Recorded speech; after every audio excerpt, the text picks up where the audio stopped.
शुक्र देव ने राशि परिवर्तन किया है 31 जुलाई की दोपहर को और ये अब आ गए हैं सिंह राशि के अंदर। सिंह राशि सूर्य प्रधान राशि है। ग्रहों के राजा के घर के अंदर शुक्र देव पधार रहे हैं। दैत्यों के गुरु कहलाते हैं शुक्र देव और शुक्र बहुत ही कोमल मुलायम गुलाब के फूल के से ग्रह हैं। हमारे जीवन में सुख सुविधा, दाम्पत्य जीवन, वैभव, सौंदर्य, धन, लक्ष्मी, भोग विलास, ऐश्वर्य और शारीरिक सुख के कारक शुक्र देव बनते हैं। जितने भी सुंदरता पृथ्वी पे हम देखते हैं उन सभी के कारक शुक्र देव हैं। ये आ रहे हैं सूर्य के घर में। सूर्य हमारे आत्म सम्मान, आत्मा, ईगो, सरकारी नौकरी, सभी के कारक सूर्य देव बनते हैं।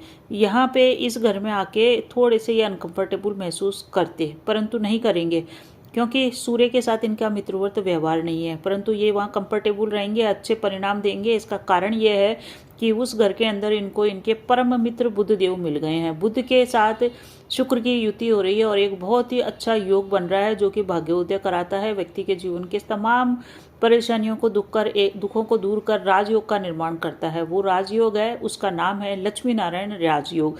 लक्ष्मी यानी कि सुख सुविधा, धन संपत्ति सभी, और नारायण यानी कि जहाँ नारायण है वहाँ किसी चीज़ की कमी वैसे भी नहीं है। तो सभी चीज़ों को देने वाले लक्ष्मी नारायण योग का निर्माण आकाशीय ग्रहमंडल के अंदर हो रहा है। तो क्या प्रभाव देंगे, हम देंगे कर्क राशि की संपूर्ण विस्तृत चर्चा करेंगे नक्षत्रों के आधार पे। तो स्वागत है आपका ज्योतिष वास्तु और उपाय के चैनल पे। शुक्रदेव का ये जो गोचर हो रहा है कर्क राशि की कुंडली में अगर हम देखें तो आपकी कुंडली के अंदर जो शुक्रदेव हैं वो आपके 4th हाउस के मालिक हैं और आपके 10वें घर के मालिक हैं, और ये आपकी कुंडली के अंदर आ रहे हैं दूसरे घर के अंदर। दूसरा घर हमारे जीवन के अंदर, हमारी कुंडली के अंदर होता है, हमारे धन का स्थान है, ये हमारे कुटुंब का भी यही स्थान है और हमारी वाणी का भी यही स्थान है। यहाँ से खान पान भी देखा जाता है और वाणी की प्रखरता भी देखी जाती है। यहाँ पे शुक्रदेव आ गए हैं 31 जुलाई को दोपहर में। यहाँ पे ये राशि जो है सिंह राशि है। सिंह राशि में शुक्रदेव ज़्यादा कंफर्टेबल नहीं होते हैं, परंतु वो रहेंगे कंफर्टेबल यहाँ पे। इसका कारण ये है कि उनको उनके मित्र बुध देव मिल गए हैं।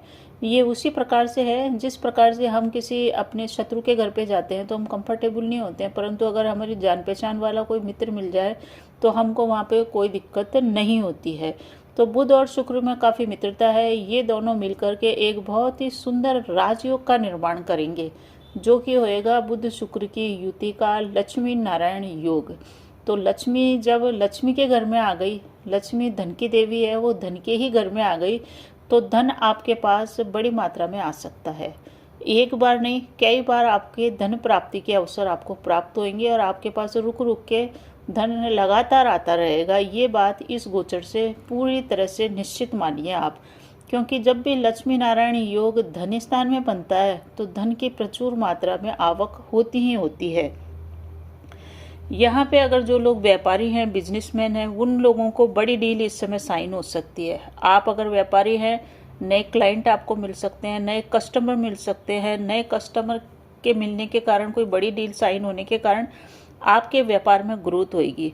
और जो लोग सामान बेचने का कार्य करते हैं, जो अपने प्रोडक्ट को बेचना चाहते हैं, जो प्रोडक्ट को लॉन्च कर रहे हैं, कोई नया प्रोडक्ट को कर रहे हैं लॉन्च, या कोई स्टार्टअप कर रहे हैं अपने सामान को बेचने के लिए, तो मान के चलिए कि आपकी वाणी में इतनी प्रभुता, प्रखरता और इतना ज़्यादा ओज होएगा कि आप सामने वाले को प्रभावित कर देंगे। सामने वाला आपकी बातों पे विश्वास कर लेगा और आपसे प्रोडक्ट खरीद लेगा।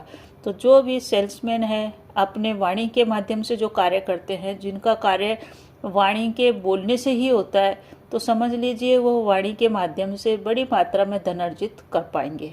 अगर आप टीचिंग के प्रोफेशन में हैं, अगर आप पत्रकार हैं, न्यूज़ रीडर हैं, तो वाणी आपकी इतनी प्रभावशाली हो जाएगी कि वो आपके भाग्य के रास्ते खोलेगी। वाणी के साथ ही साथ हमारा खान पान भी जुड़ा हुआ रहता है, तो अपने खान पान के ऊपर विशेष नियंत्रण बना के चले।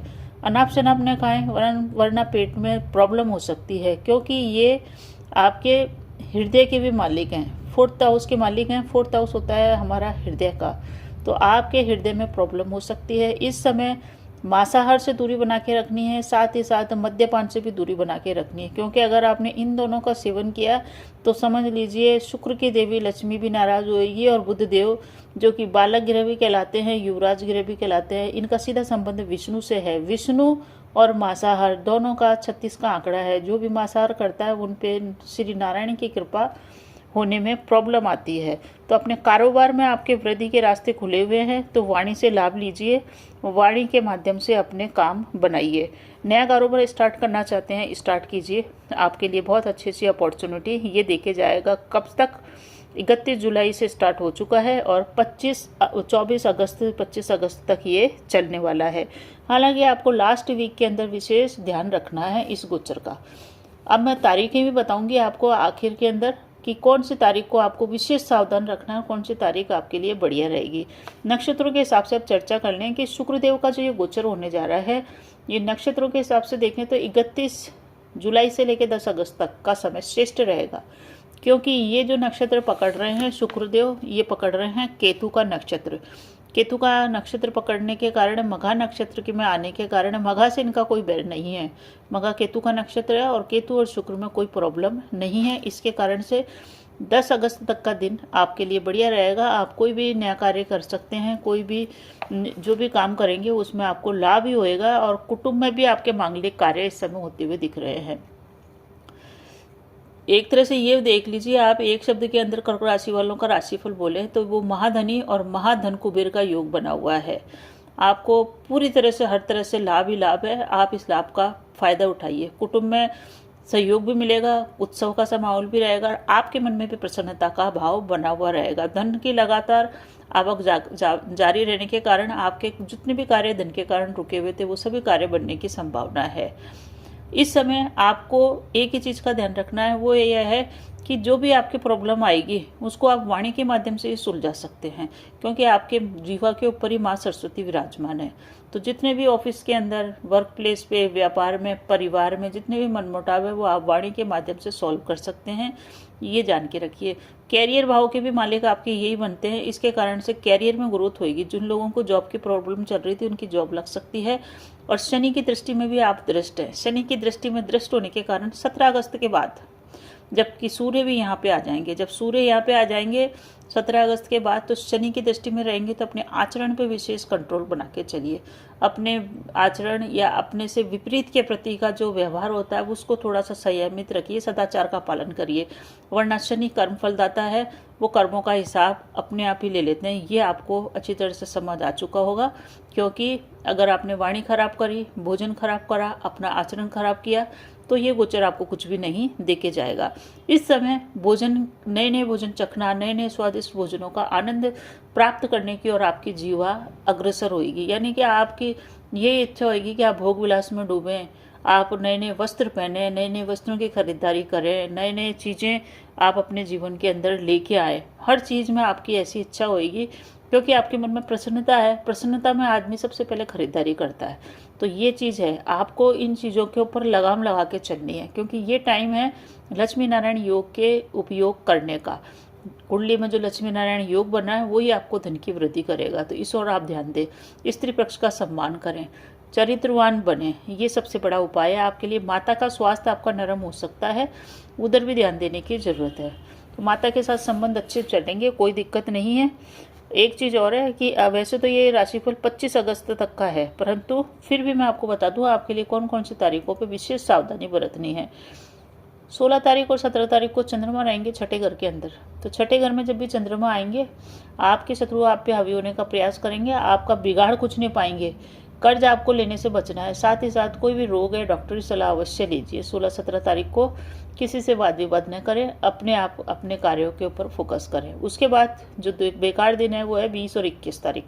20 और 21 तारीख को सूर्य के नक्षत्र में चलेंगे शुक्रदेव, तो आपकी वाणी में थोड़ा सा तेज आ सकता है, क्योंकि शनि की दृष्टि भी लगी हुई है। कुटुंब में विवाद न करें, साथ ही साथ अपने कुटुंब परिवार के संग लंबी दूरी की यात्रा कर रहे हैं, विशेष ध्यान रखें।